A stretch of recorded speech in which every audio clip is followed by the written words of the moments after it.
আসসালামু আলাইকুম বন্ধুরা, সবাই কেমন আছেন? সবাইকে জানাচ্ছি রমজান মোবারক। আজকে আমি হাজির হয়ে গেছি আর একটা স্পেশাল একটা রেসিপি নিয়ে। আজকে আমি করে দেখাবো সাবুদানা আর তরমুজের শরবত। এই শরবতটা তৈরি করতে খুবই সহজ আর খুব অল্প সময়ের মধ্যে এই শরবতটা তৈরি করে নেওয়া যাবে।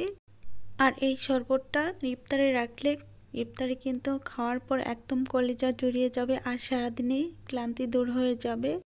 তো চলুন কথা না বাড়িয়ে আমরা মূল রেসিপি দিকে চলে যাচ্ছি, ততক্ষণে সাথেই থাকবেন প্লিজ।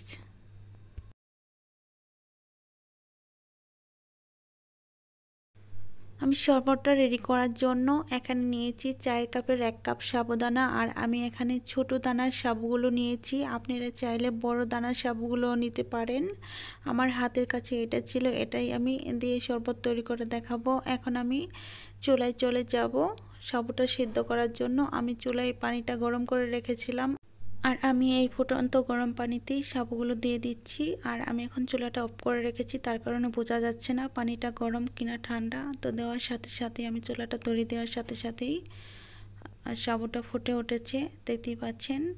আর এটা একটা জিনিস খেয়াল রাখতে হবে, এটা ভালোভাবে নেড়ে চেড়ে কিছুক্ষণ সময় হাতে নিয়ে তারপর সাবুটা সিদ্ধ করে নিতে হবে। আমি কয়েক মিনিটের জন্য ঢেকে দিয়েছিলাম আর আমার মোট সময় লেগেছিল সাবুটা সিদ্ধ করতে 10 থেকে 12 মিনিটের মতো। আর বড় দানার সাবু নিলে আরও কিছুক্ষণ বেশি সময় লাগতে পারে। আর যখন দেখবেন সাবুটা একদম স্বচ্ছ হয়ে গেছে তখনই বুঝে নেবেন সাবুটা সিদ্ধ হয়ে গেছে। তো আমার সাবুদানাটা সিদ্ধ হয়ে গেছে, এখন আমি শাকনাতে ঢেলে তারপর ঠান্ডা পানি দিয়ে পরিষ্কার করে নেব। এতে করে সাবুতে যে এক্সট্রা আটালো ভাব থাকবে সেই ভাবটা চলে যাবে।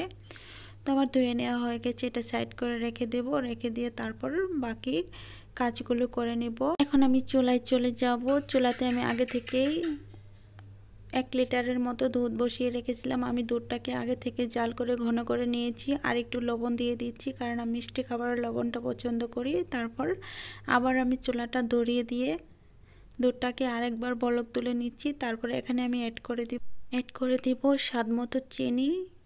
চিনিটা দেওয়ার পর আমি আরও 2 মিনিটের মতো রান্না করে নিব। রান্না করা হয়ে গেলে তারপরে আমি অ্যাড করে দিব সিদ্ধ করে রাখা সাবুদানাগুলো।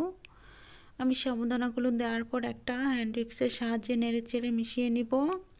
এতে করে যদি কোনো ধলা ধলা ভাব থেকে থাকে সেটা একদমই ছেড়ে যাবে। তো আমি হ্যান্ড উইক্স দিয়ে মিশিয়ে নিচ্ছি। নেওয়ার পর আমি আর 2 মিনিটের মতো রান্না করে নিব। রান্না করে একদম ঠান্ডা করে তারপর আমি বাকি উপকরণগুলো মিশিয়ে দেব। তো আমার রান্না করা প্রায় হয়ে গেছে, দেখতেই পাচ্ছেন সাবুদানাগুলো কেমন হয়েছে। এখন আমি চুলাটা বন্ধ করে দিয়ে তারপর নামিয়ে রুম টেম্পারেচার ঠান্ডা করে তারপর ফ্রিজে কিছুক্ষণ রেখে ঠান্ডা করে তারপর আপনাদের সামনে নিয়ে চলে আসছি। এখন আমি সবটুকু সাবুদানার মিশ্রণ এখানে ঢেলে নিব। ঢেলে নেওয়ার পর এখানে আমি অ্যাড করে দিব পাকা তরমুজ। আমি তরমুজটা আগে থেকে ভালো করে কেটে রেখেছিলাম আর সেই তরমুজটাই আমি দিয়ে দিব। তো সবটুকু মিশ্রণ নেওয়া হয়ে গেছে, দেখতে পাচ্ছেন আমার কতটুকু শরবত তৈরি হবে। তো এখন আমি এখানে অ্যাড করে দিব কেটে রাখা তরমুজগুলো। আপনারা চাইলে এখানে জেলু অথবা অন্য যে কোনো ফল অ্যাড করতে পারেন, এতে করে অনেকটা সুস্বাদু হবে। আমি তরমুজ ফলটাই অ্যাড করছি, এতে করে দেখতেও সুন্দর এবং খেতেও কিন্তু অসম্ভব মজার একটা শরবত বা ডেজার্ট যেটাই বলেন। তো সবগুলো তরমুজ দেওয়ার পর আমি একটা চামচের সাহায্যে মিশিয়ে নিচ্ছি। মিশিয়ে নেওয়া হয়ে গেলে এখন আমি সবটুকু শরবতই সার্ভ করে দেখাবো কেমন হয়েছে।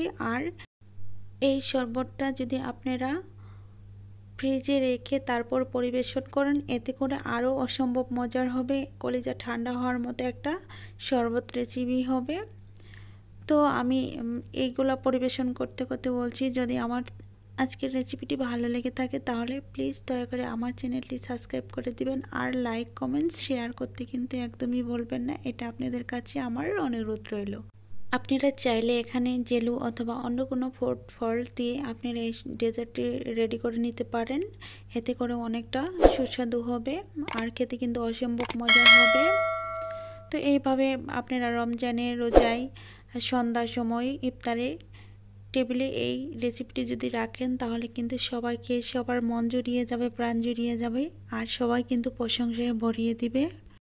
আজ এই পর্যন্তই। ভালো থাকবেন, সুস্থ থাকবেন এই কামনাই করি আল্লাহর কাছে। এই বলে বিদায় নিচ্ছি। খোদা হাফেজ।